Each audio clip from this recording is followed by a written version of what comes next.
오늘 함께 나눌 제목은 마음의 시온에 들어가 있는가, 이와 같은 제목으로 함께 말씀을 나누겠습니다. 한때는 그 오헬리의 단편집, 이 소설을 참 많이 읽었던 것 같습니다. 크리스마스 선물이라든가 이런 책인데요, 그 중에 보면은 현자의 선물에 행복을 나누는 사람들이라는 이야기가 있습니다.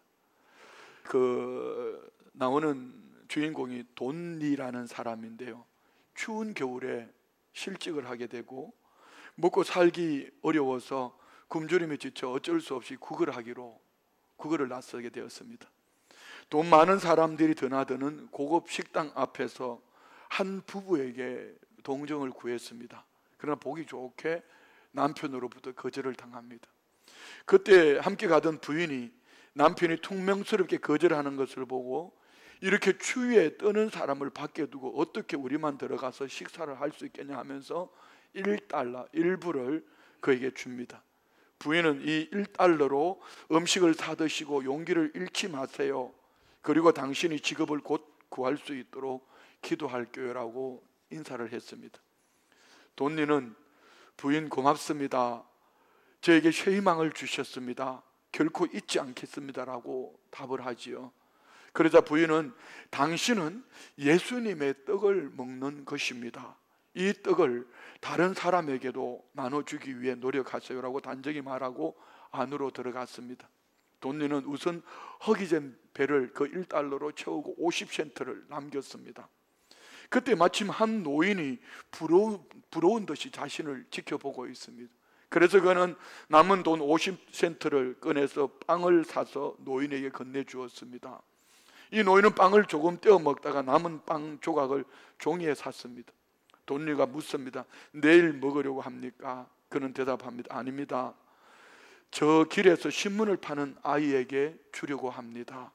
노인이 소년에게 다가가 빵을 건네자 아이는 좋아하며 빵을 뜯어먹기 시작했습니다.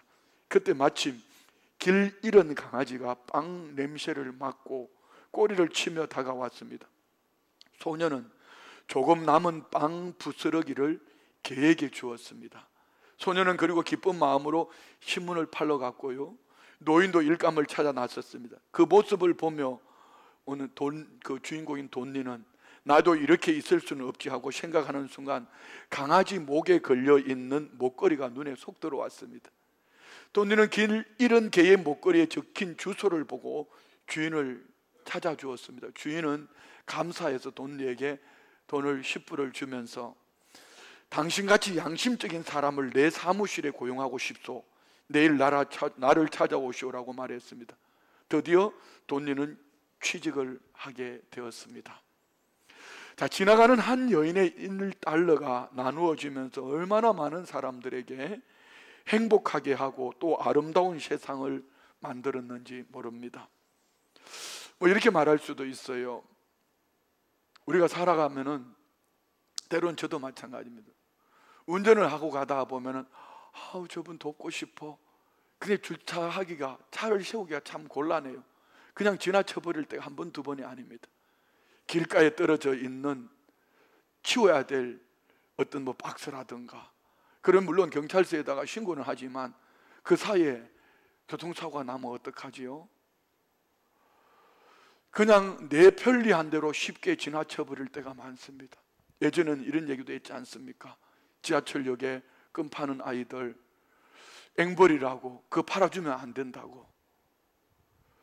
여러분 그 배후에 앵벌이가 있는지 없는지, 정말 앵벌인지 아닌지 찾아보셨습니까? 예전에는 그런 때가 있었습니다. 아니면은 이렇게 말하지요. 나중에 내가 좀 돈 더 벌면은, 좀 더 여유가 있으면 하겠다라고 말을 합니다. 돈니는 구걸하는 처지에서도 자기 자신의 가진 바 나눔으로써 주님 주시는 기쁨과 복을 받을 수 있었습니다. 저는 이 글을 읽으면서 신앙적인 관점에서 두 가지를 한번 생각해 봤습니다. 그 첫 번째는 오늘 설교 제목이기도 하지요. 나는 마음에 무엇을 품고 있는가? 여러분, 마음에 품고 있는 것을 말하게 되고 마음에 품고 있는 것이 살아가게 됩니다. 오늘 이 소설에 나오는 남편의 마음에는 무엇을 품고 있었고 아내의 마음에는 무엇을 품고 있었을까? 다른 한 가지는 감성이나 감정보다 더 중요한 것은 의지적인 결단이다. 지금 말씀드린 것처럼 누군가 불쌍한 사람을 만났는데 내가 살아온 경험으로, 감성으로, 감정으로 저 사람 참 불쌍하다, 좀 돕고 싶어 라고 생각하고 지나쳐버리면 그는 감성과 감정으로 지나쳐버린 사람입니다. 의지적인 결단은 가던 길을 멈추어서 주머니를 열어서 베푸는 겁니다. 지난번 스위스 갔을 때 오늘 교육감님 2부 예배 오셨는데요, 그 세계 최고의 부자의 나라 스위스에도 길거리 그림들이 많더라고요. 우리 돈으로는 좀 큰 돈입니다. 스위스 프랑으로 20프랑을 줬으니까 한 3만 원이 넘는 돈을 교육감님이 건네주시더라고요. 그 모습을 바라보고 있는 목사의 마음은 또 어떻겠어요? 교육감님이니까 하고 그냥 지나쳤겠습니까? 그렇지 않았습니다. 저도 동일하게 함께 나누었는데요, 하나님이 되돌려 주실 때는 엄청 크게 돌려주셔요. 우리는 돌려받기 위해서가 아니라 내 안에 계시는 예수님으로 말미암아 어떤 살아온 감성, 감정, 우리가 알고 있는 들은 성경의 지식으로 도와야 돼, 베풀어야 돼, 이것이 아니라 지금 내가 의지적으로 결단하고 행동으로 옮기면 주님이 기뻐하십니다. 또 현상으로는 돈리가 어려운 구걸하는 환경 속에서도 베풀기 시작했을 때 결국 그에게 돌려주신 것은 직업을 얻을 뿐 아니라 많은 사람들에게 행복을 주신 것이지요. 사랑하는 우리 성도님들의 마음에는 무엇을 품고 살고 계시는지요? 그 마음에 품고 있는 것을 의지적으로 결단하고 어떻게 살아내고 계시는지요? 자, 이것을, 이 두 가지를 오늘 우리 마음에 담고 한번 설교를 한번 들어보십시오. 설교 제목이 마음의 시온의 대로가 있는가?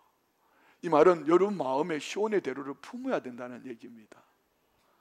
그리고 마음의 시온의 대로를 품었으면은 의지적으로 결단하고 그 마음의 시온의 대로를 가진 그 모습 그대로 결단하고 살아내야 된다는 것이죠. 지난주 금요 저녁 기도회 때 설교 제목이 광야보다 더 위험한 가나안 땅이었습니다. 광야길을 가고 싶어하는 사람은 아무도 없을 것입니다. 길이 없어요, 집이 없어요, 마실 물이 없어요, 도와줄 사람도 없어요. 모든 것이 없답니다. 어디 마음 둘 곳도 없고 정 둘 곳도 없고. 그러나 한 가지 있습니다. 하나님의 임재가 있는 구름 기둥, 불 기둥이 있으니 광야길 가는 이스라엘 백성들이 발이 부러뜨지 않게 하시고, 또 하나님의 임재 속에 그들에게 하나님은 사람이 떡으로만 사는 것이 아니고 여호와의 입에 나오는 모든 말씀으로 사는 것을 깨달아 알게 해주셨더라는 것이죠. 그렇지만 오늘 저와 우리는 이 광야를 참 싫어합니다. 내가 이 땅을 살아가면서 내가 얻기를 원하는 집도 있어야 되고, 돈도 있어야 되고, 사람도 있어야 되고, 가정도 행복해야 되고, 어떤 직장의 높은 자리에 명예도 다양하게 이 모든 것들이 있으면 좋겠는데, 그것이 없으니 구름 기둥, 불 기둥, 구름 기둥이 일어나면은 같이 일어나야 되고, 멈추면 멈춰야 되고, 이건 참 싫은 거예요. 그 세월을 출애굽 이스라엘 백성들은 40년을 지냈습니다.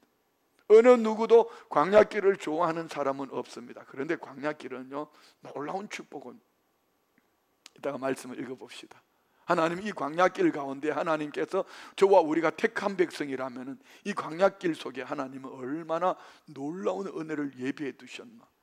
그런데 가나안 땅, 하나님께서 아브라함 때부터 약속하신 젖과 꿀이 흐르는 땅이라고, 약속의 땅이라고, 축복의 땅이라고, 모든 히브리인들에게서는 가나안 땅이 그 축복의 비전이었습니다. 우리에게 적용할까요? 정착된 곳에서 안정된 장막에 거하며 농사하며 여러분 좋은 직장에서 내가 원하는 그 부유함을 얻으면서 누리면서 살고 싶은데, 이 가나안 땅을 성경은 산과 골짜기가 있어서 하늘에서 비를 내리면 흡수해버리는 땅, 농사할 수 없는 땅, 내가 원하는 땅이 아니더라는 것이. 그곳에는 7 족속이 살고 있었습니다. 그들은 저마다의 우상을 섬겼습니다. 이것이 오늘 가나안 땅을 축복의 땅, 약속의 땅, 젖과 꿀이 흐르는 땅이라고 말하는 그 땅에 들어가는 유대인 이스라엘 백성들에게 있어서는 치명적이었습니다. 자, 그러면은 여러분 중에 나는 가나안 땅과 같은 삶을 살고 있으라고 생각하시는 분은 없으신지요? 아니면 누구는 나는 내 인생이 광야와 같은 삶을 살고 있어 상관없습니다. 여러분이 광야를 사시든지 가나안 땅을 사시든지 오늘 이 말씀을 잘 들으시고 광야길을 살아가는 여러분 위험합니다.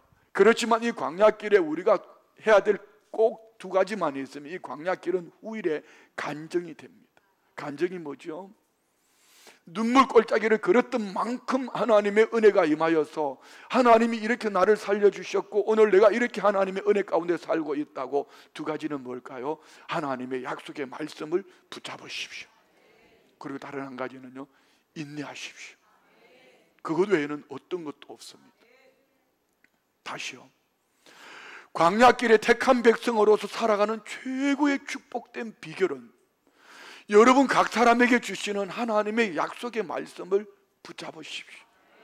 그리고 그 말씀을 부여잡고 보여주는 환경, 사람 형편이 어떠하든지 상관없습니다. 구름 기둥, 불 기둥만 바라보면서 인내하시면 어느 날 뒤돌아보면 이 광야를 지나고 반드시 여러분 각 사람에게 하나님은 가나안의 축복을 주십니다. 광야길 지나온 삶을, 자, 우리는 모세오경, 모세가 기록한 창세기, 출애굽기, 레위기, 민수기, 신명기 이 다섯 권의 책 중에 성경에 기록하는 광야의 삶은요 19장밖에 없어요.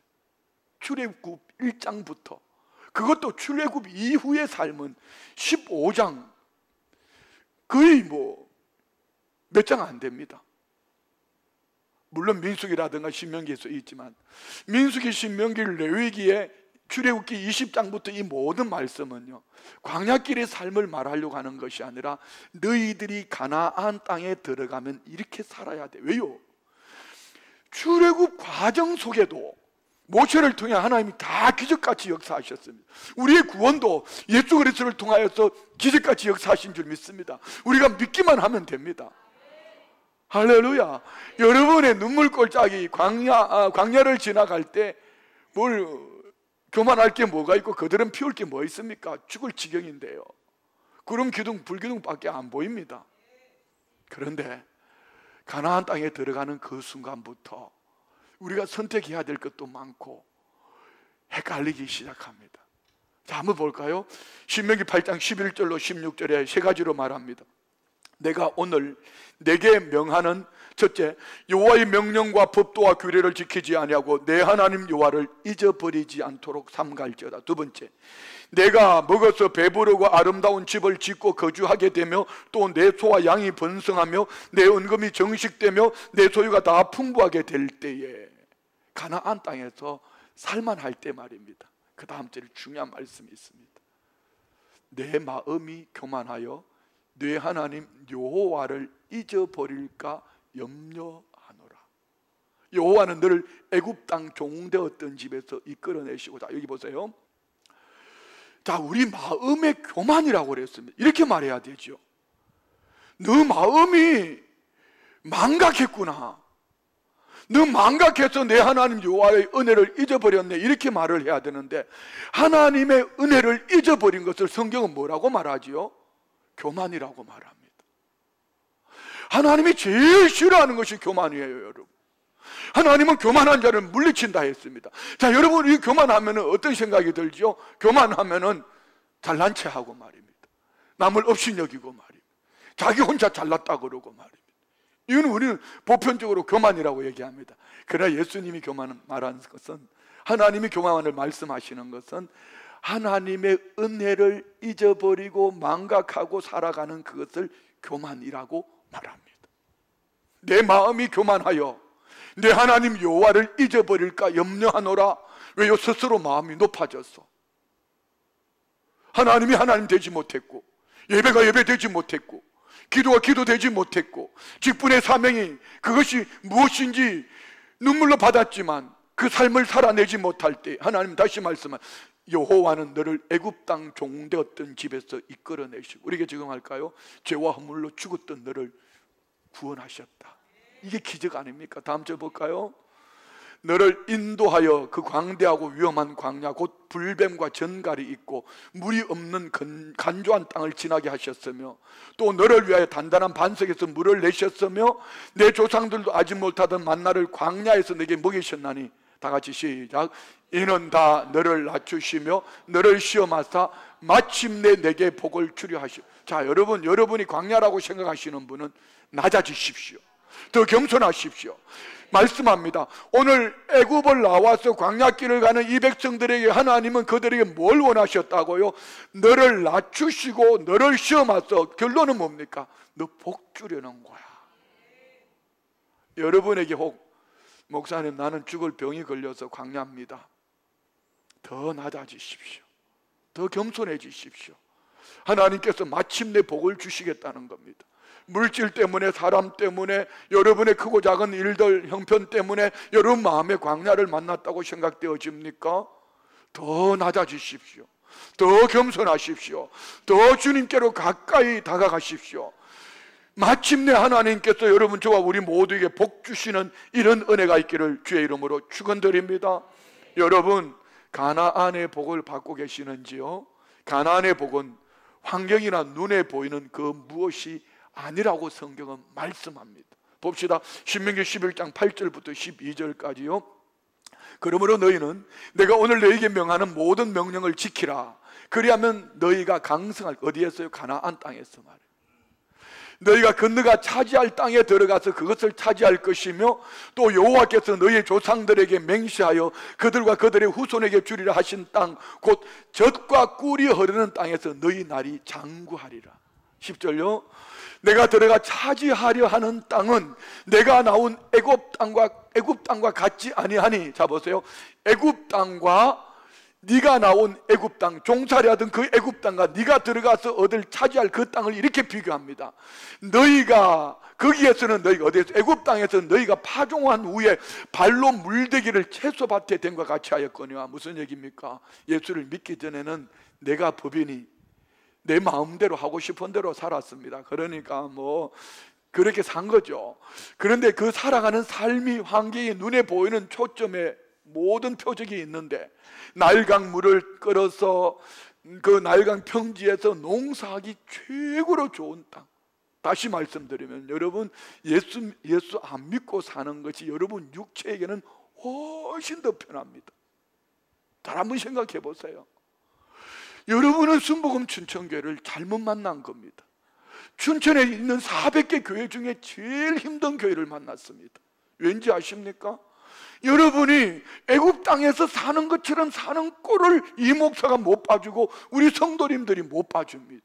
여러분이 애굽 땅에서 사는 것처럼 살면은 우리 성도님들은 여러분의 이름을 부르며 기도할 것입니다. 하나님 아버지, 저 영혼을 불쌍히 여겨달라고, 그 영혼을 불쌍히 여겨달라고.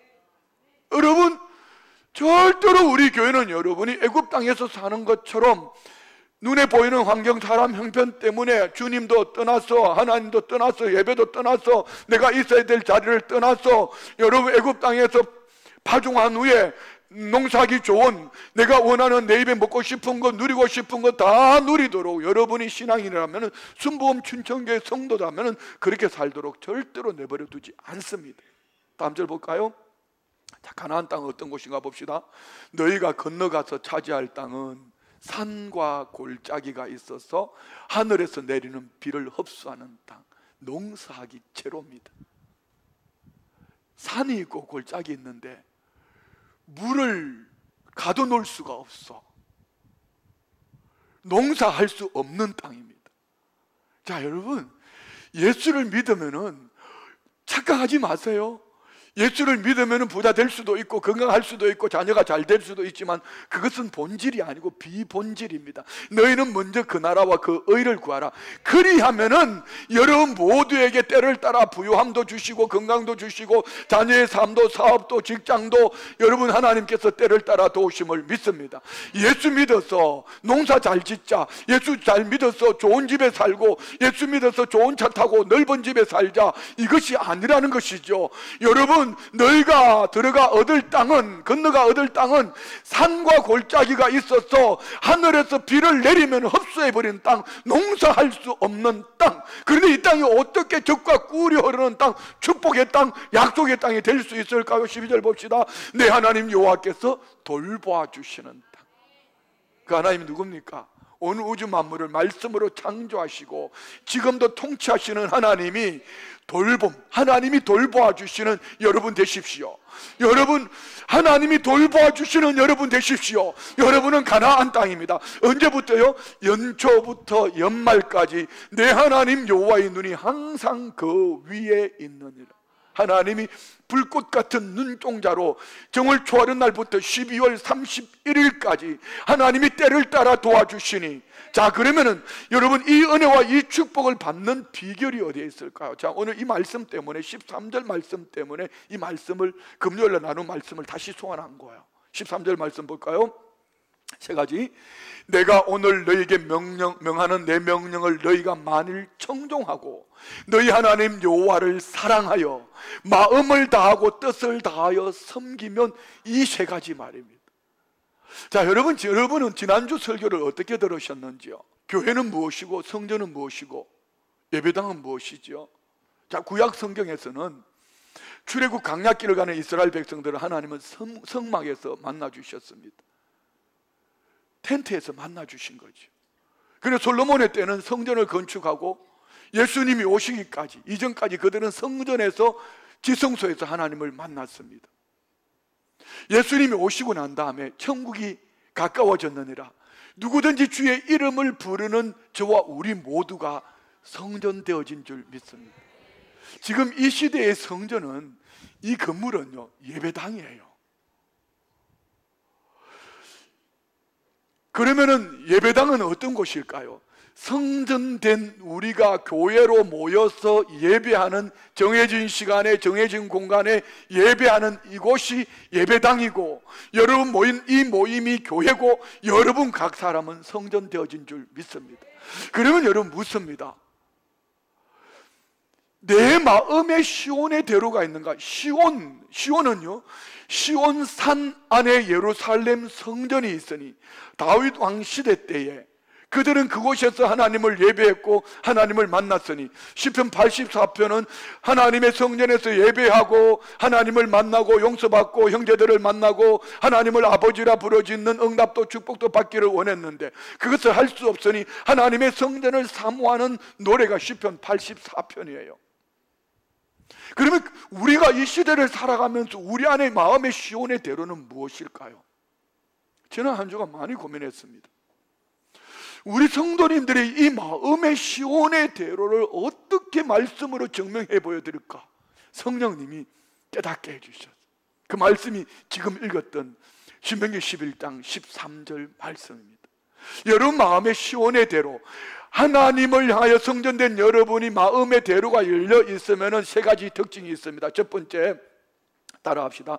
여호와의 말씀을 청종하고, 다시 말씀드리면 하나님의 말씀을 듣고 흘려버리는 것이 아니라 듣고 감정으로 듣고 은혜 받고 의지적인 결단을 가지고 살아내는 것이 여호와의 말씀을 청종하는 것입니다. 두 번째는요, 여호와를 사랑하고. 사랑은 어떻게 한다 했죠? 따라합시다. 먼저 사랑하고, 더 사랑하고, 끝까지 사랑하고. 솔로몬이 열왕기상 3장에 보면은 먼저 사랑해서, 여호와를 사랑해서 1,000번제를 드렸습니다. 하나님이 1,000번제를 드리는 솔로몬을 기뻐하셔서 내가 뭘 줄까 할 때는 솔로몬은 뭘 구합니까? 주의 종은 작은 아이라 잘 출입할 줄 알지 못하는 이 많은 백성을 재판할 수 있는 지혜를 달라는 거예요. 그 구하는 것이 하나님 아버지의 마음에 맞아서 그에게 구하지 않은 부와 수뿐 아니라 지혜도 주신 줄 믿습니다. 그런데 솔로몬이 하나를 놓쳤어요. 끝까지 사랑하지 못했어요. 열왕기상 9장을 읽고 11장을 읽고 한번 쭉 내려가 보십시오. 솔로몬 마음에 가나안 땅에 축복이 임했을 때 마음에 변질이 오기 시작합니다. 교만이지요. 하나님의 은혜를 망각한 것입니다. 자, 여러분, 하나님을 사랑합시다. 먼저 사랑합시다. 더 사랑합시다. 끝까지 사랑합시다. 세 번째는 마음과 뜻과 정성을 다해 섬기는 것입니다. 이 섬김을 영어로 서비스를 하지요. 섬김을 둘로 나눌 수 있습니다. 하나님 앞에 드리는 예배 서비스, 월십입니다. 다른 한 가지는 이웃들을 향하여 베푸는 삶입니다. 자, 여러분, 제가 읽어드렸던 이 소설에 나오는 이 줄거리의 돈리라는 사람은요, 그는 그 마음의 시온의 대로가 있었습니다. 그 마음의 시온의 대로를 누가 불붙여 주셨죠? 거린으로 있을 때 한 부인이 일부를 주면서 이는 예수님의 떡입니다. 나누십시오. 내가 당신의 직업을 위해서 기도하겠습니다. 참 멋있지 않아요? 자, 여러분, 우리 성도님들은 얼마나 무수한 말씀을 듣고 있습니다. 읽고 있습니다. 그리고 살아온 지식과 여러분 살아온 연륜과 성경 공부와 다양한 것들을 통하여서 감성으로, 감정으로 여러분 안에 인풋 안으로 집어넣었습니다. 근데 이것이 의적인 결단이 되어서 아웃풋, 누구인가?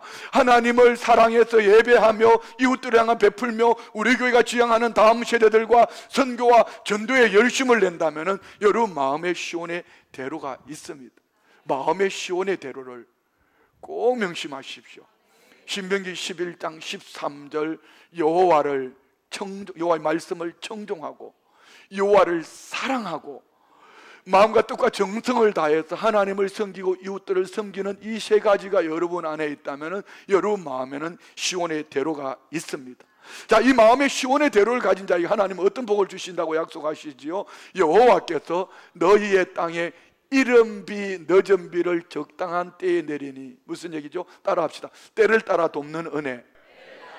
자, 이 말씀을 로마서에 가서 우리가 참 좋아하는 말씀이 있죠. 로마서 8장 28절 우리가 알거니와 하나님을 사랑하는 자 곧 그 뜻대로 부르심을 입은 자들에게는 모든 것이 합력하여 선을 이루느니라. 우리가 좋아하는 것은 합력하여 선을 이루는 것을 너무 좋아합니다. 그런데 전제 조건이 있습니다. 우리가 알거니와 하나님을 사랑하는 자입니다. 우리가 알거니와 그 마음의 시온의 대로가 있는 자는 광야길을 지나오든지 가나안 땅에 들어가든지 하나님은 때를 따라 도우시는 은혜와 합력하여 선을 이루시는 하나님의 은혜와 축복이 있는 줄 믿습니다. 다시 한번 올려주실래요? 우리 큰 목소리 한번 읽읍시다. 여호와께서 너희의 땅에 이른비 늦은 비를 적당한 때에 내리시리니 너희가 곡식과 포도주와 기름을 얻을 것이요 또 육축을 위하여 들에 풀이 나게 하시리니 내가 먹고 배부를 것이라. 자, 경고의 음성을 들었어요. 16절 경고입니다. 너희는 스스로 삼가라. 두렵건대 마음에 미혹하여 돌이켜 따르. 자, 여러분 마음의 미혹은 뭘까요? 없는 거 아닙니다. 이미 우리는 살아온 감성으로, 감정으로, 지식으로 살아온 경험이 있습니다. 언제요? 예수 믿기 이전에. 그리고 예수를 믿음에도 불구하고 집으로, 가정으로, 학교로, 직장으로 돌아가면 안 믿는 사람들이 살아가는 육체의 유혹, 미혹하는 일들이 있습니다. 사실은 여러분 목사로서 저는 제일 힘든 사람입니다. 저는 마음에 미혹받을 만한 일들을 예수 믿기 전에, 목사 되기 전에 다 해봤거든.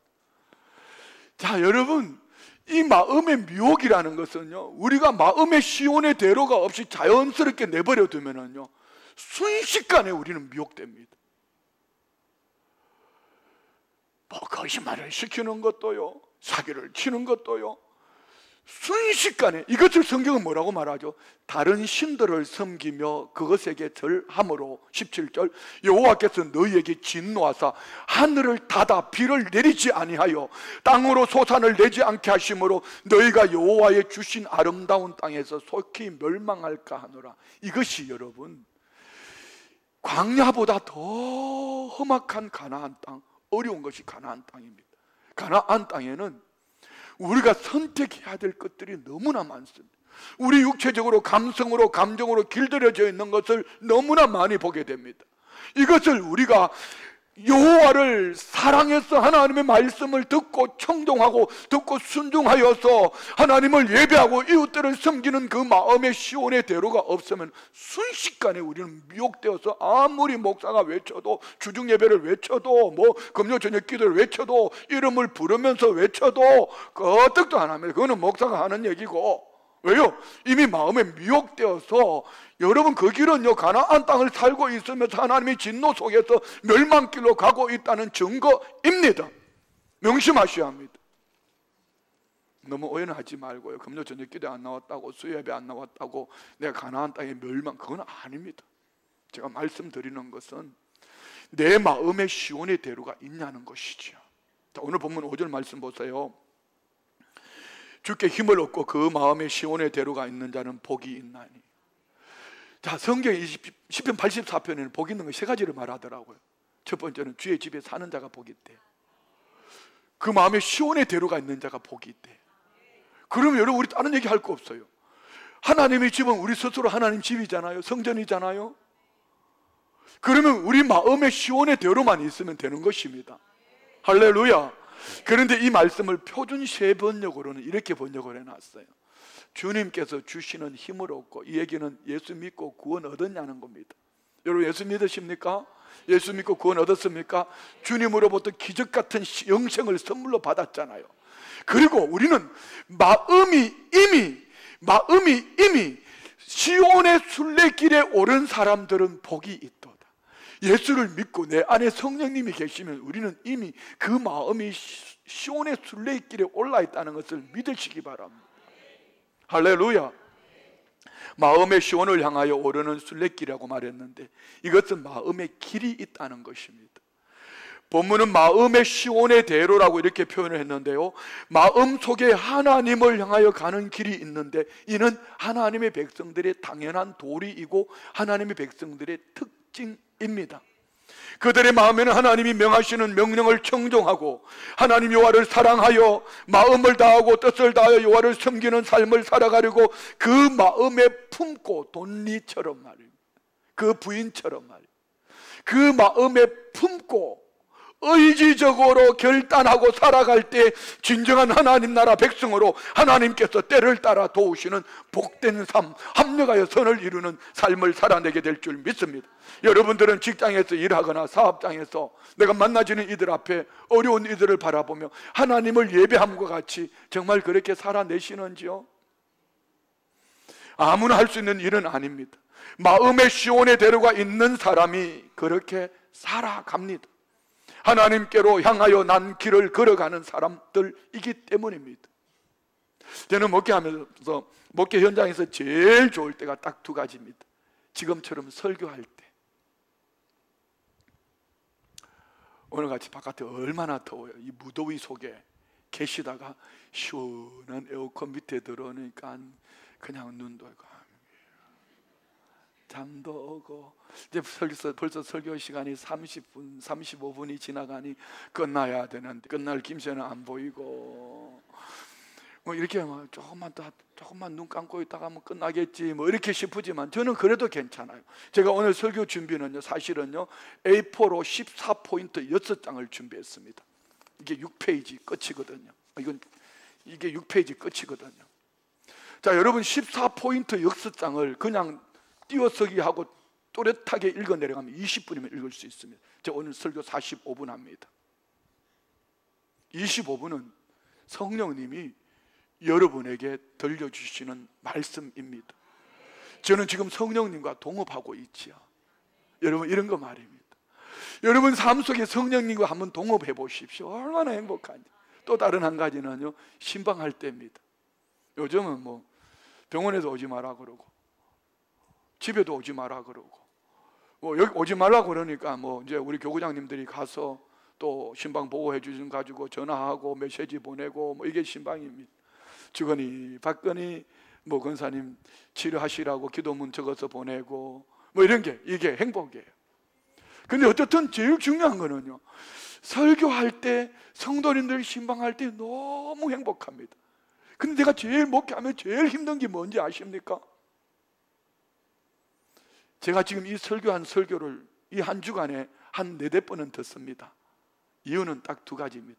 한 가지는 설교 제대로 했나, 헛소리 한 거 없나. 2번째는요, 그렇게 살아내려고 몸부림을 치는데 사실은요, 내가 설교를 내고 그렇게 살지 못하는 게 너무 많아요. 여러분 앞에서, 여러분 앞에 목사님하고 뭐 강단에 서서 설교하고 이렇게 하니까 여러분 되게 거룩하게 보이죠. 사실은요, 여러분보다 제가 훨씬 더 인격적으로나 삶으로나 훨씬 더 못할 수도 있습니다. 어젯밤에는 이런 얘기하면 또 성도님들 걱정하는데, 오늘 이제 뭐 비행기를 타야 될 일이 있으니까 비행기 탄다 생각하니 온몸이 막 경련이 일어나기 시작합니다. 아파요 벌써. 그래서 나중에는 어깨 좀 만져봐, 뭐 허리 옆구리 하다가 의자에 앉아 있을 수가 없어요. 의자에 앉아가지고 이 컴퓨터를 이거 할 수가 없어요. 너무 아프니까 안 되겠다, 나 집에 가서 좀 누워서 이 목침이라도 베고 목이라도 좀 이거 둘 굴려서 좀 어떻게 해봐야 되겠다 하고 집에 갔는데, 그랬더니 아내가 좀 주물러 보더니 안 되겠는지 막 이걸 가지고 막 등짝을 막 죽는 줄 알았어요. 소리를 내가 막 질렀죠. 고래고래 너무 아프니까. 그러더니 부항을 좀 떼야겠대. 그래 좋다 해봐라고 했더니, 이게 여러분 부항을 뜨고 난 다음에 피를 빼야 되잖아요. 바늘이, 주사 바늘이 왜 그렇게 아파요? 이 사람은 좀 이 사람 진짜 한 번도 제대로 한 적이 없어. 막 소리를 고래고래 지르고 보니까 침이 얼마나 길게 나와 있는지 몰라. 이게 고장난 거야. 그래가지고 제가 다른 걸 가지고 하니까 안 아픈 거야. 제가 같이 살고 있는 그 여인이 그런 사람이에요. 없으니까 하는 얘기인데, 그런데 사실은 여러분, 제 아내 입장에서는 어땠겠어요?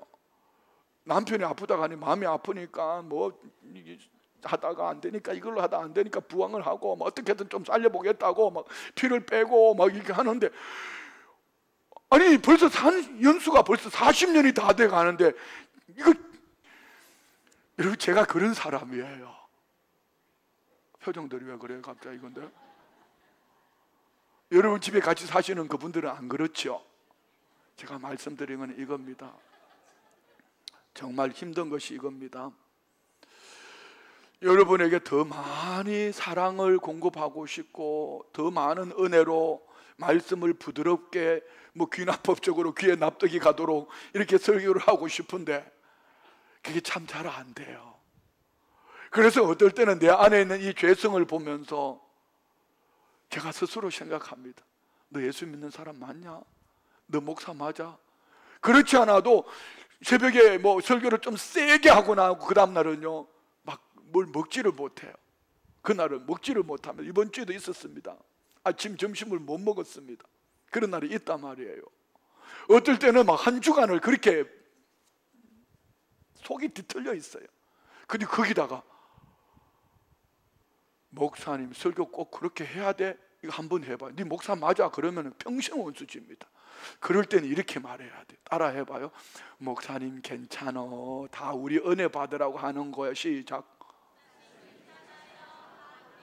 그것도 못 외우면 진짜 머리 나쁜 거야.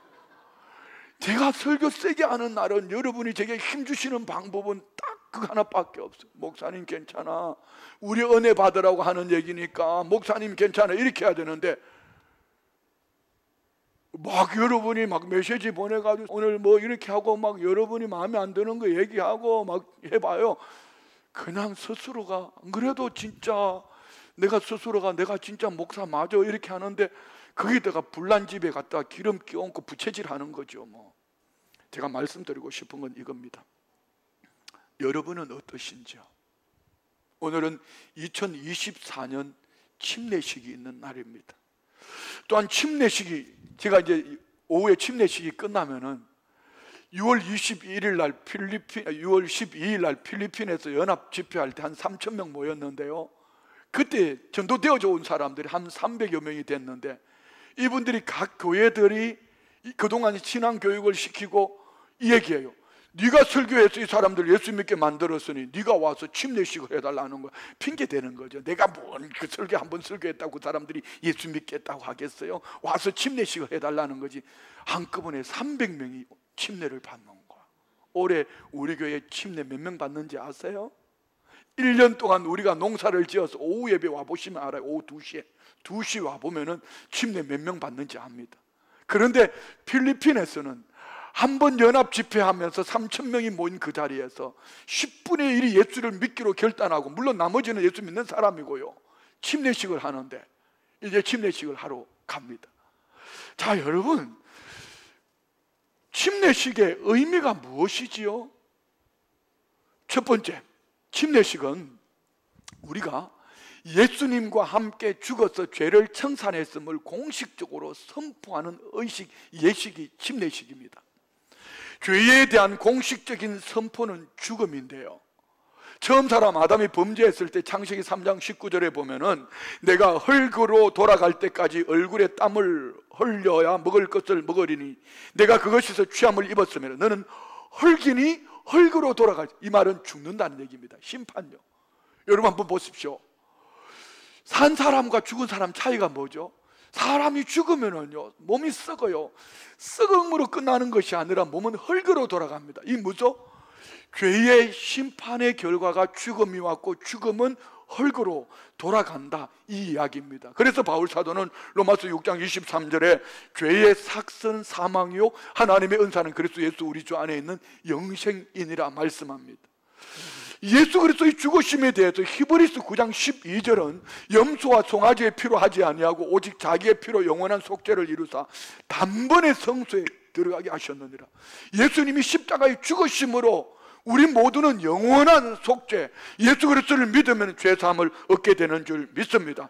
그러므로 침례 예식은 단번에 영원한 속죄를 받았음을 공식적으로 하나님과 세상과 마귀의 권세 앞에 선포하는 것이 침례식인데요, 로마서 6장 4절 보십시오. 그러므로 우리가 그의 죽으심과 합하여 세례를 받음으로 그와 함께 죽었으니 장사되었나니, 이 얘기 말입니다. 골로새서 2장 12절은 너희가 침례로, 너희가 세례로 그리스도와 함께 장사되었고 그리스도와 함께 죽었고, 침례는 옛사람이 주님이 십자가에 죽으실 때 나는 물에 잠김으로 옛사람이 함께 죽었음을 선포하는 예식입니다.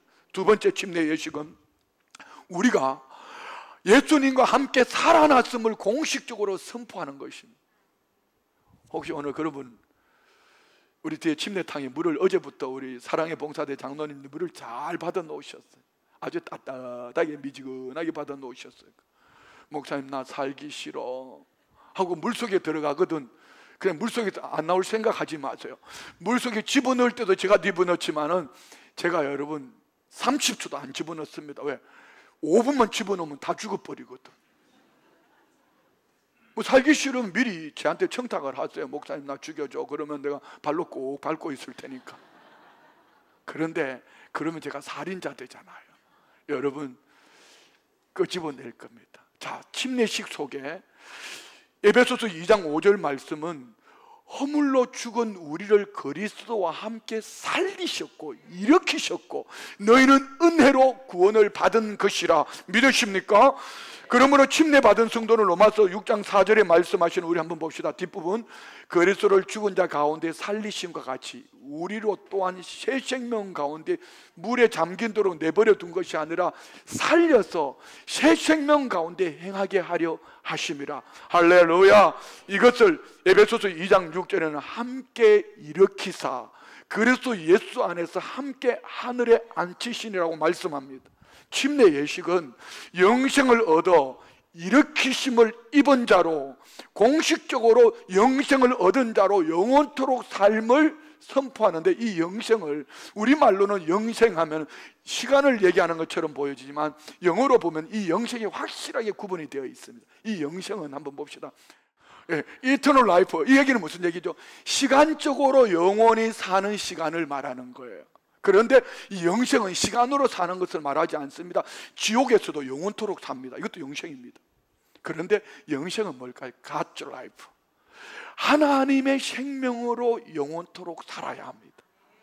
할렐루야. 자, 침례식은 이겁니다. 첫 번째는 죄로부터 우리는 더 이상 상관없는 죄의 사망의 자유함을 얻었다. 두 번째는 물에서 올라옴으로 하나님의 생명, 예수님의 생명으로 산다. 자, 세 번째는 뭘까요? 침례 예식은 우리가 예수님과 함께 하늘에 앉히심을 받았음을 공식적으로 선포하는 것입니다. 우리는 몸으로, 나는 서희천 아파트 백오동 몇 호 이렇게 주소가 있지만 영적인 주소는 어디에 있죠? 하늘나라, 하나님 보좌 우편이 우리 영적 주소가 되어진 줄 믿습니다. 에베소서 2장 6절 또 함께 일으키사 그리스도 예수 안에서 함께 하늘에 앉히시니, 우리는 이미 영으로 하늘에 앉아 있는 줄 믿습니다. 그래서 침례 예식은 우리의 권세에 부여된 공식적인 선포인데, 요한복음 1장 11절 영접하는 자 곧 그 이름을 믿는 자들이 뭘 줬어요? 하나님의 자녀가 되는 권세. 자녀의 권세가 뭐죠? 하나님 아버지 앞에 담대함으로 나오는 거예요. 예배하러 아버지 부르러 오는 거야. 이 아버지 집에 오니까 누가 있어요? 형제 자매들을 만나는 거예요. 이게 교회예요. 우리는 자녀의 권세를 가지고 침례를 통해서 하나님의 자녀의 권세를 받은 줄 믿습니다. 그래서 우리가 누리는 의, 이신칭의, 디카이오스, 이 의는, 의의 권세는 세 가지가 있습니다. 첫 번째는 죄가 전혀 없는 상태. 사실은 죄 다 짓고 있잖아요. 목사 말도 지지리도 안 듣고, 남편 알기를 아주 그냥 발톱에 때만큼도 안 여기고 말입니다. 부인은 알기를 아주 그냥 종부리듯이 부려먹고 말입니다. 표정들이 왜 그래요? 그런데 하나님은 우리의 과거와 현재와 미래의 죄까지도 예수 그리스도 안에서 누구든지 예수님의 이름으로 회개하면은 죄가를 옮겨주시고 다시는 기억하지 않는, 죄와 상관없는, 여러분 구원파가 말하는 그거하고는 다릅니다. 구원파는요, 예수 믿으면 죄를 지어도 상관없다고 얘기합니다. 아닙니다. 잘못된 해석이죠. 예수 믿는 우리가 마음의 시온의 대로가 있기 때문에 죄를 지을 수도 있어요. 죄를 짓고 언제든지 예수님의 이름으로 회개하고 용서를 구하고 믿음으로 살아가는 죄와 전혀 상관없는 상태, 우리 모든 영적인 신분인 줄 믿습니다. 두 번째는 언제나 하나님 앞에 당당히 나아가는 자녀의 자격. 아저씨가 아니고 말입니다. 아저씨는 이렇게 송구스럽습니다, 미안한데요, 또 이렇게 하지만 자녀들은 당당하잖아요. 제가 사고를 얼마나 많이 쳤겠죠. 그럼에도 불구하고 아버지, 엄마 돈 줘, 안 주면 확 죽어버릴 거야, 이렇게. 자녀이기 때문에 제 치부를 다 들고 내고 있습니다. 세 번째는요, 마귀가 참수합니다. 여러분에게 봤어, 나 조현우 집사님 봤어, 다 봤어. 어제 예술회관에서 신라 장군이 돼가지고 걸딱 차고 나와가지고 다 봤어. 이런 거는 은혜스러운 건데 은밀하게 다 봤어, 이러면 심각하잖아요. 그때 마귀는요 끊임없이 여러분들을 괴롭힙니다. 그래야 할 때 당당하게 하나님 용서해 주십시오, 아버지 용서해 주십시오, 내가 이런 죄를 지었습니다, 아버지 용서해 주십시오, 이러면 끝나는 거야. 그걸 가지고 또 매번 나와가지고 어제 얘기한 똑같은 얘기를 오늘 가지고 또 읽어. 아버지 어제도 그랬는데 오늘도 그랬고. 이게 아버지가 아니야. 마귀가 계속 끊임없이 여러분을 밀가불듯 까부는 거야. 오늘 침례를 통해서 예수 그리스도와 함께 죽고 함께 살아나고 함께 일으키심을 받고 함께 하늘에 앉히심을 받았음을 하나님과 세상과 마귀의 권세 앞에 공식적으로 선포하고 생명을 얻되 더 풍성히 얻는 그 마음의 시온의 대로가 있었어. 할렐루야. 여호와를 청종하고 여호와를 사랑하고 아멘요 섬기고 할렐루야. 여러분 마음에 무엇을 담고 있는지요? 살아온 경험이나 그 무엇에 의한 감성과 감정보다 하나님 말씀 앞에 서서 의지적으로 결단하고 이렇게 살아갈 때 가나안 땅에 때를 따라 도우시는 하나님의 은혜가, 우리가 마음의 시온의 대로를 가지고 사노라면은 알게 모르게 우리에게도 눈물골짜기로 만날 때 있어요. 저도 눈물골짜기 있어요. 근데 하나님이 책임져 주시기도 이렇게 말씀합니다. 6절 봅시다. 읽고 끝낼게요. 그들이 눈물골짜기로 지나갈 때에 그곳에 많은 샘이 있을 것이며 이른 비가 복을 채워줍니다. 마음의 시온의 대로가 있는 자, 눈물골짜기, 인생 눈물골짜기 지나갈 때에 그곳에 많은 샘이 있었어. 기업, 하나님이 회복시켜 주신다는 것. 이른 비가 복을 채워주나니 때를 따라 도우시겠다는 것. 어찌할 때? 우리 주님과 같이 길을 걸어갈 때. 같이 일어나셔서 찬양으로 고백합시다. 주와 같이 길 가는 것 즐거운 일 아닌가.